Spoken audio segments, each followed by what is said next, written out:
வணக்கம். அமரர் கல்கி அவர்களின் பொன்னியின் செல்வன் 5ஆம் பாகம் தியாக சிகரம். அதில் 59ஆம் அத்தியாயம் சகுனத்தடை.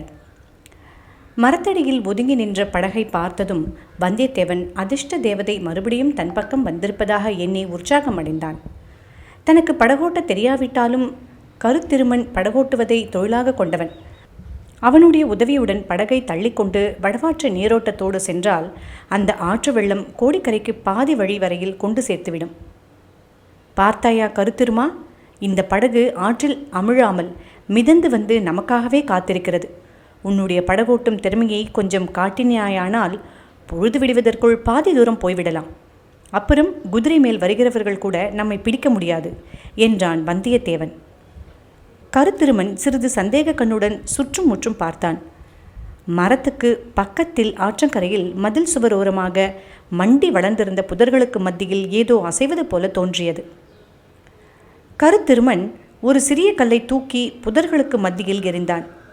அங்கிருந்து ஒரு பூனை துள்ளி பாய்ந்து வந்து படகில் ஏறிக்கொண்டது. வந்தியத்தேவன் சிரித்துக்கொண்டே, படகோட்டி, என்னை விட பெரிய தைரியசாலியா இருக்கிறாயே என்று சொல்லி இன்னொரு சிறிய கல்லை தூக்கி படகுக்குள் விட்டெறிந்தான்.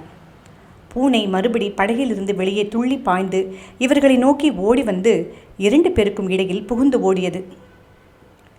இப்போது வந்தியத்தேவன் மிரண்டு 2 அடி பின்னால் எடுத்து வைத்தான்.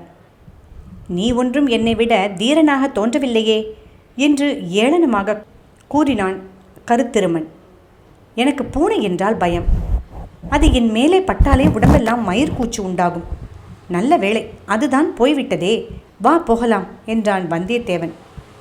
பூனை என்மேலே விழுந்தால் கூட எனக்கு பயம் ஒன்றுமில்லை, ஆனால் குறுக்கே போனால்தான் பயம். சகுனத்தடை என்றான் கருத்திருமன். சகுனமாவது தடையாவது என்று சொல்லிக்கொண்டே வந்தியத்தேவன் கருத்திருமன் கையை பிடித்து இழுத்து கொண்டு போய் படகில் ஏறினான். கருத்திருமனும் படகின் ஒரு முனைக்கு சென்று அதை மரங்களின் வேர்களிலிருந்து தள்ளிவிட முயன்றான். படகு சிறிது நகர்ந்ததோ இல்லையோ, சடசடவென்று 4 பேர் துள்ளி பாய்ந்து ஓடி வந்து கண்மூடி திறக்கும் நேரத்தில் படகில் ஏறிக்கொண்டார்கள். அவர்களில் 2 பேர் வந்தியத்தேவன் மீது பாய்ந்து அவனை படகுக்குள்ளே தள்ளி படகின் குறுக்கு சட்டங்களோடு சேர்த்து கட்டினார்கள். மற்ற இருவரும் வேல் பிடித்த கையுடன் கருத்திருமன் அருகில் சென்று இருபுறமும் காவலாக நின்றார்கள். வந்த 4வரில் தலைவனாக தோன்றியவன் பாதாள சிறையிலிருந்து தங்களை தொடர்ந்து வந்த பருமனான மனிதன்தான் என்பதை வந்தியத்தேவன் கண்டு கொண்டான். அவன் அதற்குள்ளே படகிலே வந்து சுரங்க வழியின் வாசல் அருகில் காத்திருந்ததை எண்ணி வியந்தான். அவன் சாதாரண காவலன் அல்ல, மிக கைதேர்ந்த ஒற்றனாய் இருக்க வேண்டும் என்று தீர்மானித்தான். அவன் யாராக இருக்கும்? எங்கோ பார்த்த நினைவாக இருக்கிறதே என்று எண்ணிக்கொண்டிருக்கும் போதே அவனுடைய பேச்சு குரல் காதில் விழுந்தது. கருத்திருமனை பார்த்து அக்காவலன், அப்பனே, இத்தனை வருஷம் சிறையில் கழித்துவிட்டு வெளியே வந்திருக்கிறாய். உடனே இந்த துன்மதியாளன் வார்த்தையை கேட்டு ஏன் ஓட பார்த்தாய்? போனால் போகட்டும், உன்னை மறுபடியும் கட்டி போட மனமில்லை. நான் சொல்வதை கேட்டு அதன்படி செய்தாயானால் உனக்கு தீங்கு ஒன்றும் நேராது என்றான். ஓட காரணம் அப்படியே. ஐயா, முதன் மந்திரி எனக்கு விடுதலை அளிக்க ஆள் அனுப்பினார். ஆனால் இந்த மூடன் பேச்சை கேட்டு நான் கெட்டுப்போனேன். இனி நீங்கள் சொல்கிறபடி செய்கிறேன். என்னை பாதாள சிறைக்கு மட்டும் மறுபடி அனுப்பிவிடாதீர்கள் என்றான். ஆமாம் ஆமாம், முதன் மந்திரி உன்னிடம் சில விவரங்கள் கேட்க விரும்புகிறார். அவற்றை நீ உண்மையாக சொல்லிவிட்டால் உன்னை பாதாள சிறைக்கு அனுப்ப மாட்டார். வேண்டிய பொன்னும் மணியும் பொருளும் பரிசு கொடுத்து அனுப்புவார். நீங்கள் எங்கே போவதென்று புறப்பட்டீர்கள்? ஈழ நாட்டுக்கு போவதென்று புறப்பட்டோம். அழகா இருக்கிறது. முதன் மந்திரியை ஏமாற்றிவிட்டு வேளாரின் காவலை மீறிவிட்டு அவ்வளவு தூரம் போய்விடலாம் என்று எண்ணினீர்களா? ஆனால் இந்த முரட்டு வாலிபன் அம்மாதிரி யோசனை சொல்லக்கூடியவன்தான். 300 தடவை சின்ன பழுவேட்டரையரின் காவலுக்கு தப்பி ஓடியவன் அல்லவா? போகட்டும், இப்போது படகை ஆற்று நீர் ஓட்டத்துக்கு எதிராக செலுத்த வேண்டும். என்னுடன் வந்தவர்களில் ஒருவனுக்குத்தான் படகு செலுத்த தெரியும். அவனும் கற்றுக்குட்டி. வரும்போது நீரோட்டத்தோடு வந்தபடியால் தட்டு தடுமாறி வந்துவிட்டோம். இப்போது நீ கொஞ்சம் உன் கைவரிசையை காட்ட வேண்டும். அக்கரைக்கு சமீபமாக போய் அங்கிருந்து வடக்கு கோட்டை வாசலை நோக்கி படகை செலுத்து பார்க்கலாம். அக்கரை சென்று அங்கிருந்து நடந்து போய்விடலாமே. ஐயா, நீரோட்டம் வெகு வேகமாக செல்கிறது. எதிர்முகமாக அதிக தூரம் படகு செலுத்துவது கஷ்டமாயிற்று. அக்கறையில் இறங்கினால் இந்த முரட்டு வாலிபன் மறுபடியும் ஏதாவது தகராறு செய்வான். ஆகையால் ஆற்றோடுதான் மேலே போக வேண்டும் என்றான் காவலர் தலைவன். படகை கருத்திருமகனும் மற்றொருவனும் தள்ளத் தொடங்கினார்கள். காவலர் தலைவன் வந்தியத்தேவனின் அருகில் வந்து, அப்பனே, உன் வேலைத்தனத்தை மறுபடியும் காட்ட பார்க்காதே என்றான். ஐயா, என்னை பற்றி உமக்கு ரொம்ப தெரியும் போலிருக்கிறதே என்றான் வந்தியத்தேவன். ஏன் தெரியாது? வைத்தியர் மகனை சிறையிலே உனக்கு பதிலாக அடைத்துவிட்டு நீ வெளியிலே வந்ததை பார்த்து கொண்டிருந்தேனே. அப்புறம் எங்களை ஏமாற்றிவிட்டு ஓடப்போக பார்த்தாய் நீ. வந்தியத்தேவன் மிக ஆச்சரியப்பட்டவனைப் போல, ஐயா, என்னை விட கெட்டிக்காரர் தாங்கள். பாதாள சிறையில் நடந்ததை ஒருவரும் கவனிக்கவில்லை என்று நினைத்தேன் என்றான். தம்பி, எங்கள் முதன் மந்திரியின் கண்களும் காதுகளும் எட்டாத இடம் சோழ சாம்ராஜ்யத்தில் எங்கும் இல்லை. அவை ஈழ நாட்டிலும் உண்டு, காஞ்சியிலும் உண்டு, கடம்பூர் மாளிகையிலும் உண்டு, பாதாள சிறையிலும் உண்டு. அந்த வைத்தியர் மகன் பினாகபாணி சுத்த மூடன் என்பது முதன் மந்திரிக்கு தெரியும். அதனாலேதான் அவன் பின்னால் என்னையும் அனுப்பி வைத்தார். நான் இந்த வழியாக வெளியேறுவேன் என்பதும் முதன் மந்திரிக்கு தெரிந்திருந்தது போலும். அவருடைய கண்களும் காதுகளும் அதிசயமானவைதான். அப்படியானால் நான் நிரபராதி என்பதும் என்னை பாதாள சிறையில் அடைத்தது தவறு என்பதும் அவருக்கு தெரிந்திருக்க வேண்டும். அது முதன் மந்திரியின் பொறுப்பல்ல. நீ குற்றவாளியா இல்லையா என்பதை தீர்மானிப்பது சக்கரவர்த்தியின் பொறுப்பு. நீ பாதாள சிறையிலிருந்து தப்ப முயன்றதற்கு தண்டனை கொடுப்பது கொடும்பாளூர் பெரிய வேளாரின் பொறுப்பு என்றான் காவலன். ஐயா, என்னை இப்போது எங்கே கொண்டு போகிறீர்கள்? முதலில் கொடும்பாளூர் வேளாரிடம் கொண்டு போகிறேன். அவர் வடக்கு கோட்டை வாசலில் காத்திருக்கிறார். எனக்காகவா பெரிய வேளார் காத்து கொண்டிருக்கிறார்? ஆஹா, உன் கர்வத்தை பார். தென்திசை மாதண்ட நாயக்கரும் சோழர் நாட்டு குறுநில மன்னர்களில் முதலாவது மரியாதைக்குரிய மன்னரும் சோழ குலத்தின் பரம்பரை துணைவரும் பாண்டிய குலத்தை வேரோடு களைந்தவரும் ஈழம் கொண்ட வீராதி வீரருமான கொடும்பாளூர் வேளார் சேனாதிபதி பூதி விக்ரமகேசரி உனக்காக கோட்டை வாசலில் காத்து கொண்டிருப்பார் என்று நினைத்தாயா? பின்னே யாருக்காக காத்து கொண்டிருக்கிறார்? பழுவேட்டரையர்களையும் மற்றும் திருப்புரம்பியத்தில் கூடியிருந்த சிற்றரசர்களையும் அழைத்து கொண்டு பார்த்திபேந்திரன் வருகிறான். பெரிய பழுவேட்டரையர் கூடவா? ஆமாம், அவர் கூடத்தான். இளவரசர் கரிகாலரின் மரணத்தை பற்றி அவருக்கு உண்மை தெரியுமாம். அவர் வந்த பிறகு சக்கரவர்த்தியின் முன்னிலையில் விசாரணை நடைபெறும்.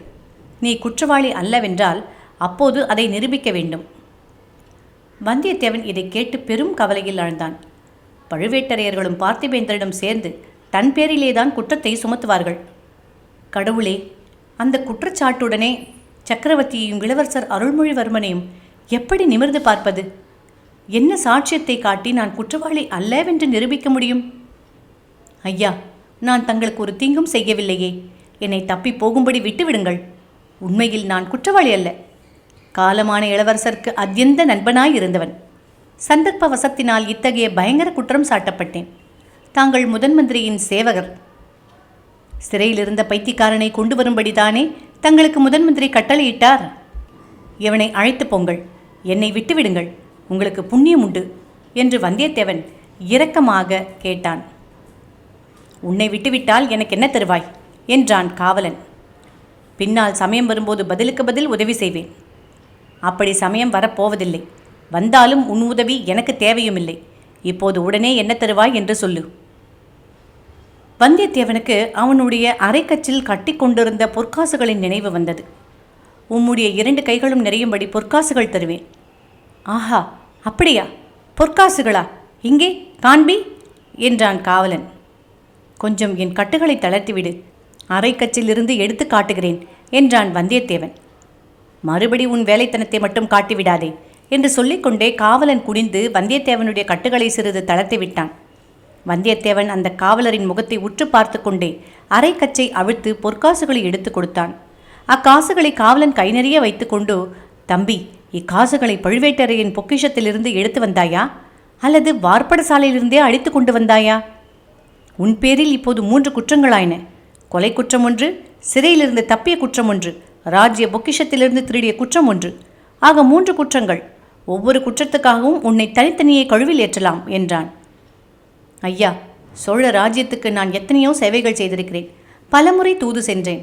என் உயிரை கொடுத்து கரிகாலரின் உயிரை காப்பாற்ற முயன்றேன்.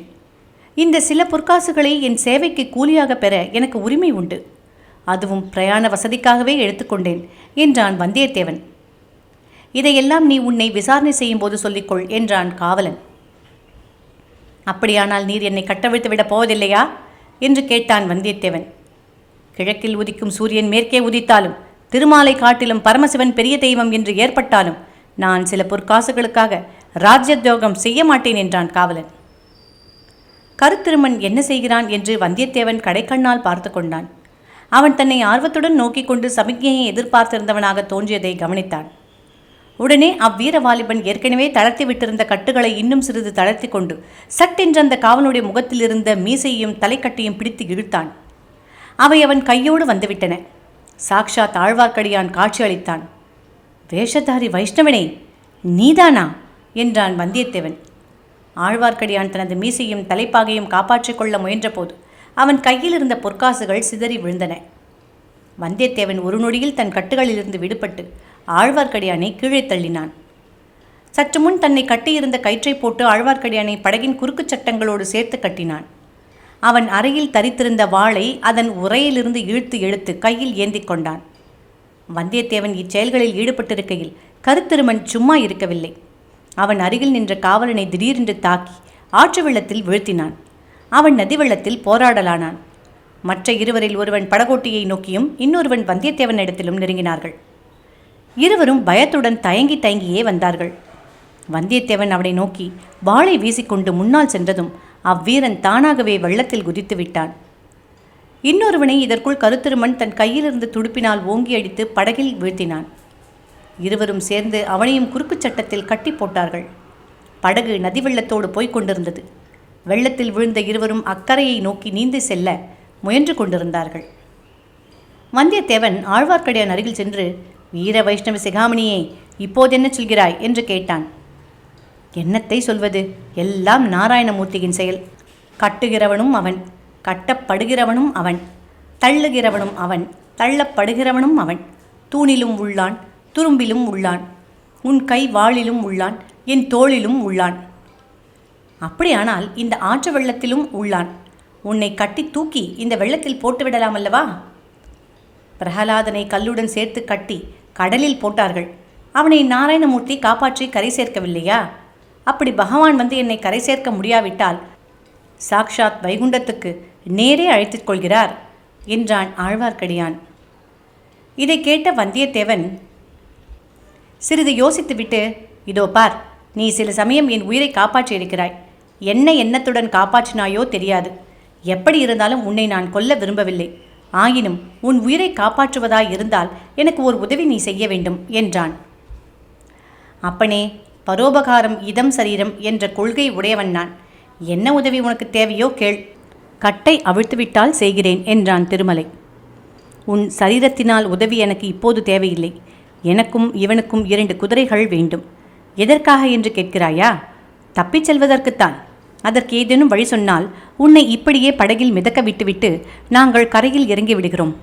படகு கரையில் ஒதுங்குமிடத்தில் நீ உன் சாமர்த்தியத்தை உபயோகித்துக் கொண்டு பிழைத்துக்கொள். என்னால் முடிந்த உதவியை கேட்கிறாயே, அதை பற்றி நான் மகிழ்ச்சி அடைகிறேன்.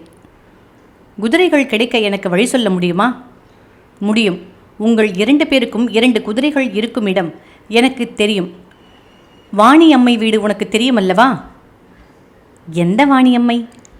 தஞ்சை தனிக்குளத்தார் ஆலயத்துக்கு புஷ்ப கைங்கரியம் செய்யும் வாணியம்மை பிறவி ஊமை, சேந்தன் அமுதனின் தாயார். இவ்வாறு ஆழ்வார்க்கடியான் சொல்லிக் கொண்டிருந்த போது கருத்திருமன் அருகில் நெருங்கி ஆவலாக கேட்டான். தெரியும், அந்த வீடு எனக்கு தெரியும். நந்தவனத்தில் இருக்கிறது. அங்கே 2 குதிரைகள் இந்த கணத்தில் இருக்கின்றன. எப்படி? ஒன்று என் குதிரை. வாணியம்மையின் குடிசைக்கு அருகில் அதை கட்டி போட்டுவிட்டு இந்த படகில் ஏறி வந்தேன். இன்னொன்று சேந்தன் அமுதன் ஏறி வந்த குதிரை.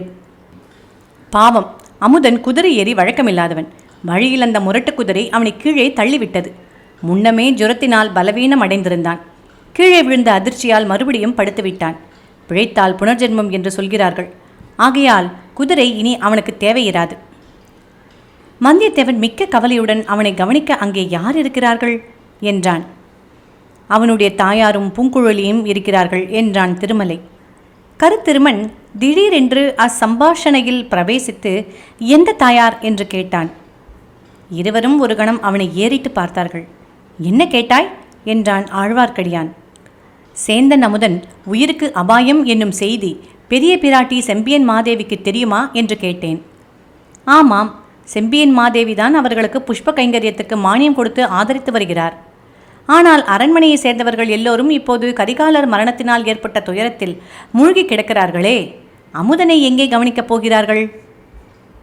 வந்தியத்தேவன் கருத்திருமனை பார்த்து, நீ என்ன சொல்கிறாய்? சேந்தன் அமுதனையும் அவன் அன்னையையும் போய் பார்த்துவிட்டு போவோமா என்றான். கருத்திருமன் தலையை அசைத்து தன் சம்மதத்தை தெரிவித்தான்.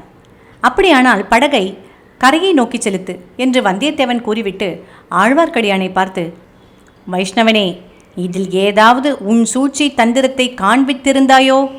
பார்த்துக்கொள். என்னுடைய கதி எப்படியானாலும் உன்னை கைலாயத்துக்கு அனுப்பிவிட்டுத்தான் மறுகாரியம் பார்ப்பேன் என்றான். வேண்டாம் தம்பி, வேண்டாம். உனக்கு புண்ணியமாய் போகட்டும். நித்திய சூரிகள் புடைசூழ ஸ்ரீமன் நாராயணமூர்த்தி மகாலட்சுமி சகிதமாக வீற்றிருக்கும் வைகுண்டத்துக்கு என்னை அனுப்பிவை என்றான் வைஷ்ணவன். இதோடு இந்த அத்தியாயம் முடிவுற்றது.